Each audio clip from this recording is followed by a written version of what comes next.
Hi guys, so today we will be starting with cell cycle. It's from the 11th syllabus and it's extremely important to understand cell cycle to be able to understand the further concepts of genetics as well, right? Genetics and reproduction. Now, coming to cell cycle, if you remember, cell theory was proposed by three scientists, Schwann, Schleiden and Virchow. The three postulates of the cell theory were that all living things are made up of cells. Cells are the fundamental structural and functional units of life. And the last one, which was given by Rudolf Virchow, which said omni cellula e cellulae, which basically translates to the fact that all cells stems or arises from pre-existing cells. This theory lay the foundation for the theory of cell division and the theory of cell cycle. What Virchow wanted to say was that all new cells are arising from pre-existing cells. Upon further research, especially of human cells in culture, we have seen a whole cycle through which a cell goes. Cells that can divide, the cells which can't divide are your cardiac muscle cells and also your neurons after a certain age. Beyond them, all cells that have the capability to divide will divide and follow the same cycle, which is known as the cell cycle. Getting into the cell cycle, so if a human cell takes about 24 hours to divide, in that it actively divides for about 1 hour and the rest of the 23 hours is spent in preparation for division. This whole cycle is known as the cell cycle and the preparatory phase is known as the interphase, when the cell will prepare itself for division. Now, the interphase is divided into three subphases: the G1 phase or the post-mitotic phase.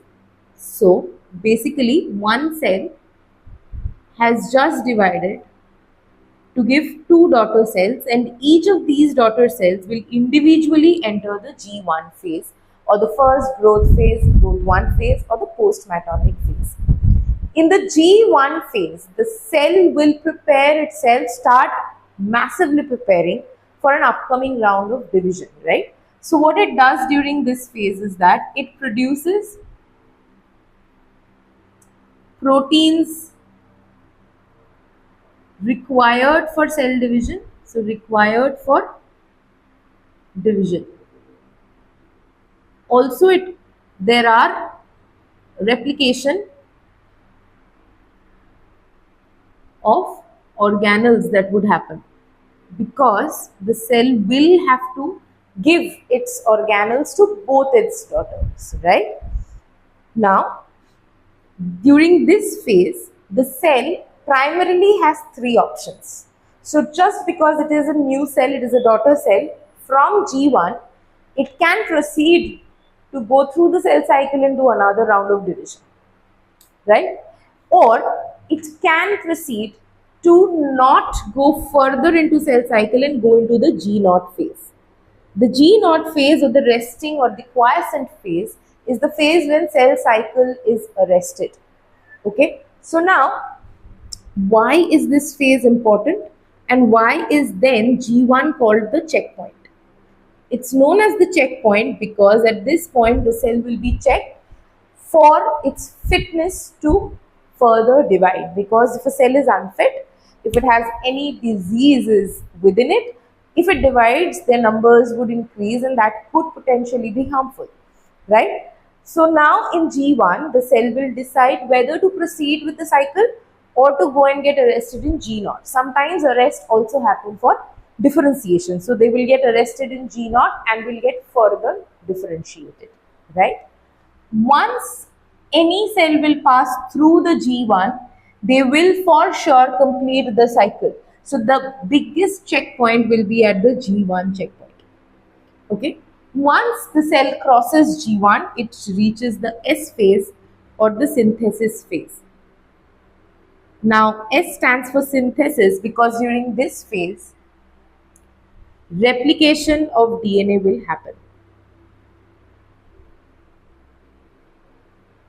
Now, from very basic concepts, we know that any sexually reproducing cell is usually diploid. What does that mean? Diploid means that, for example, we have 46 chromosomes which are distributed in 23 pairs, right? So, pairs, this paired concept is the concept of diploidy, right? So, ploidy basically means number of sets of chromosomes that you have. So, we have 23 original chromosomes in set of 2, right? So chromosome 1, for example, we will have 2 sets of chromosome 1. Similarly, for chromosome 2, we will have 2 sets of chromosome 2, right? So these pairs, as we know, are known as homologous pairs, right? So if you think about it, we are all diploid and we have 23 pairs of chromosomes. This is a very interesting and important concept. This 23 pair of chromosome contains a certain amount of DNA. Okay. Now, when the cell will divide, it will need to pass on 23 pairs of chromosomes and equal amount of DNA to both its daughter cells. To be able to do that, it first needs to make this 2x DNA. That is what replication of DNA does. In replication of DNA, this is the original piece of DNA. Then, for the original piece, 2 new strands are made.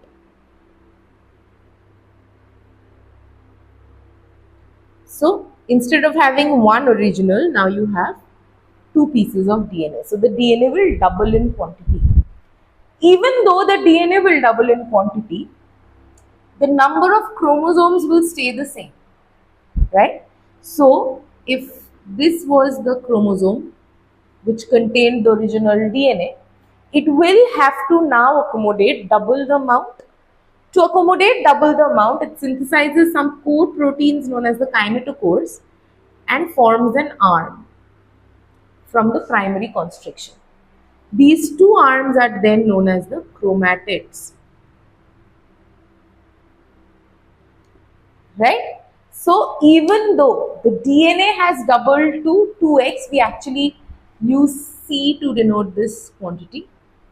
Even though it has doubled, the number of chromosomes will still be 23 pairs, just that each chromosome will have a sister chromatid, will have a chromatid of its own, right? So, synthesis phase will see this replication of DNA. Along with that, because DNA is packed using histones, it will also see production of histone.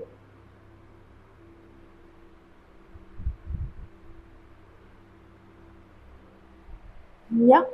So now when the cells have replicated its DNA, it moves on to the G2 phase. In the G2 phase, the centrioles will divide, organelles will get formed, and the cell will get absolutely ready for the M phase, right? This is the M phase. This whole process will take 23 hours in human cells as compared to just an hour of the M phase. Coming to the M phase is the dividing phase. The M phase can be broadly categorized into a phase of karyokinesis and a phase of cytokinesis. So what is karyokinesis? Karyokinesis refers, so karyon as we know is the nucleus. So this is nuclear division. So the nuclear division phase consists of 4 subphases: prophase, metaphase,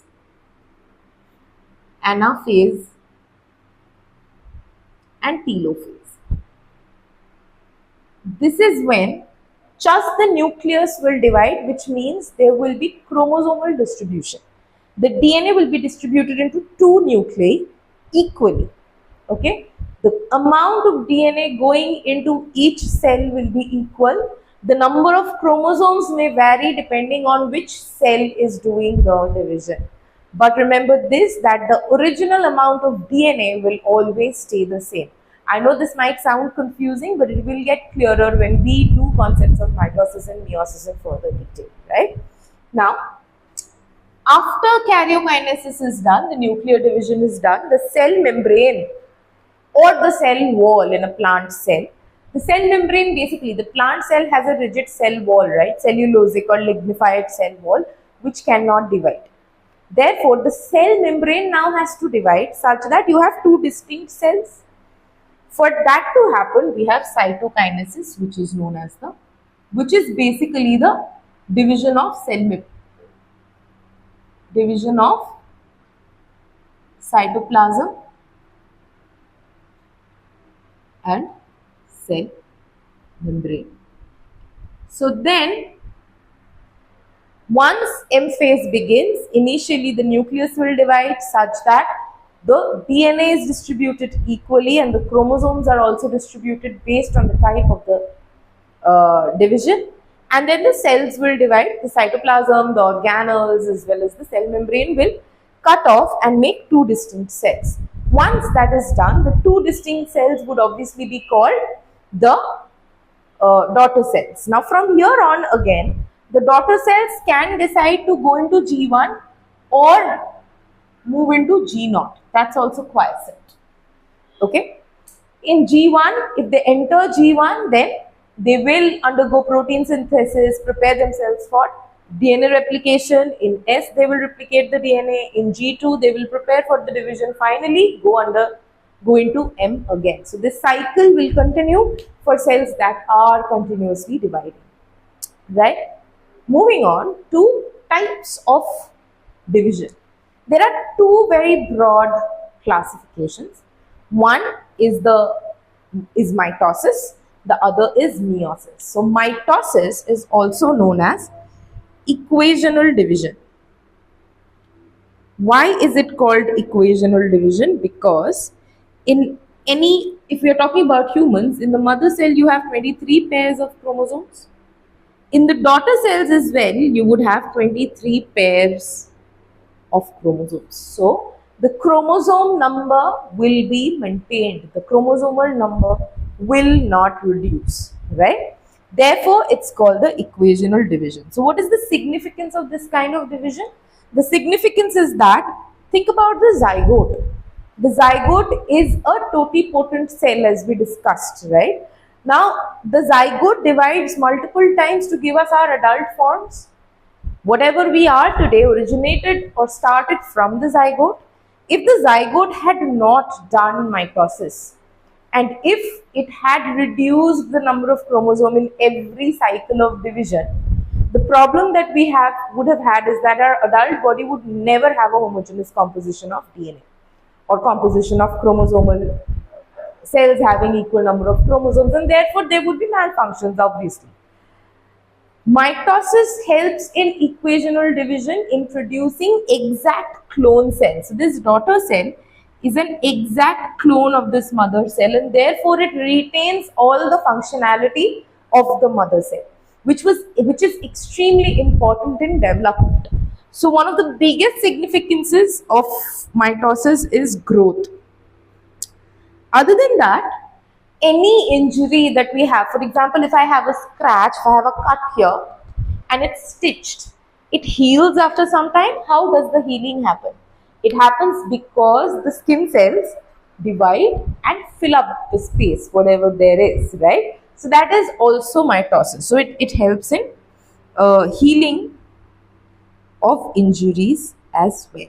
So it's extremely important for continuing normal life processes, because if mitosis does not occur properly, our body will fail to produce clone cells. So for example, the skin cells are very rapidly perishing cells. If mitosis was not happening, then the new layer of skin cells would have lesser number of chromosomes, let's say, therefore lesser amount of DNA, and therefore would malfunction. Right? I hope this much is clear. So now meiosis, on the other hand, would be a type of cell division which is known as the reductional cell division. Why reductional cell division? Because in this division, the number of chromosomes is reduced. So the mother cell, which is diploid, which has 23 pairs of chromosomes, in the first step, which is known as meiosis 1 or M1, would only pass on half the number of chromosomes to each cell. So this will get 23, this will get 23. They will not have the total pair. So they will then become haploids. So in the example that I told you about, if this, let's say this is the homologous pair for chromosome 1, one of them will go to cell 1 and the other will go to cell 2. Right? So it will break up the homologous pairs and send one unit of the homologous pair to one cell, the other to the other cell. Moving on, it will do another round of division, which is M2. This division is much like mitosis, but it is not mitosis. I'll tell you why, but let's first understand why it does that. It does that because in this stage, the DNA amount is still double. To equalize the amount of DNA in all the 4 cells, it has to divide again and give rise to 4 total cells. Okay? Why? Because in this case, these 23 chromosomes will still have 2C amount of DNA which needs to be equalized. So when I told you this, nuclear division's aim is to equalize amount of DNA and to give the correct number of chromosomes to the progeny cells, right? So this is why M2 will happen. Now, M2 is an exact replica of mitosis, but we'll still not call it mitosis. Why? Because for mitosis to happen, the cell has to go through the whole of the interphase and then do mitosis. But in between M1 and M2, so meiosis 1 and meiosis 2, there is no interphase. So a cell undergoes interphase, enters M phase, starts meiosis. The mother cell divides in M1, gives you 2 haploid cells, which further divides and gives you 4 haploid cells. So because of the lack of the interphasic phase in between, it is not mitotic division, it is meiotic division, and obviously the cells that are dividing are haploid and the chromosome number stays the same, right? So that's meiosis. Then, based on their functionality, their locations are also going to vary. Mitosis happens in all somatic cells. Every cell of your body that has the capability to divide will divide via mitosis. However, meiosis only happens in germ cells, microspore mother cells and megaspore mother cells in plants, and primordial germ cells in humans. Right? So if a question comes where they ask you whether the ovary or the testis undergoes mitosis or not, yes, they undergo mitosis because they also need to grow. We obviously don't have the same testicular size since infancy to adulthood, right? So it's growing, it's mitosis. But when certain cells inside the seminiferous tubule of the testis, right, are forming sperms, then meiosis will happen. So inside the ovary and inside the testis, the sporogenous tissue and only the sporogenous tissue will undergo meiosis. Every other cell, somatic cell of your body, will undergo mitosis. Now, significance of mitosis is also extremely crucial to understand. So, to understand the significance of mitosis, let's look at the process of fertilization. So, fertilization, as we know, is basically fusion of the male gamete, sperm, and the female gamete, the egg. If meiosis was not a fact, then the father is diploid and the mother is also diploid. If their sperms and eggs were formed by mitosis, then they would also be diploid, and their fusion would give rise to a zygote which would have 46 plus 46 chromosomes, which is 92, which is not possible. Chromosomal constancy is a fact. So every individuals belonging to the same species will always have the same number of chromosomes. Otherwise, think about this. This zygote, this individual will grow up to become a 92 chromosome individual, mates with a 46 chromosome individual. The chromosome number could never be constant. There could be a number of possibilities, but that's not true. That does not happen in the living world, because as the chromosome number will vary, the copies of DNA will also vary. The amount of a protein or the dosage of a chromosome will also vary, which will result to different expressions. And that cannot happen, because difference in expressions beyond the norm, beyond the homeostasis, will cause diseases in the system.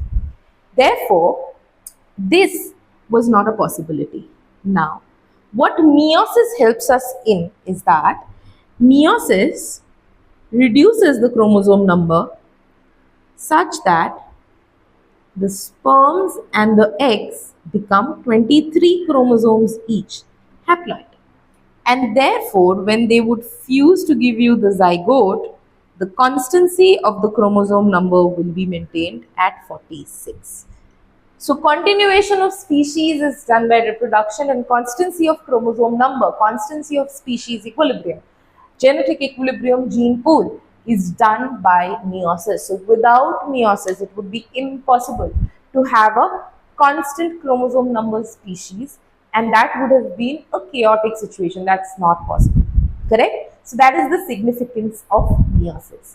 I hope this much was clear. We will continue with the details of mitosis and meiosis in the next videos. Thank you.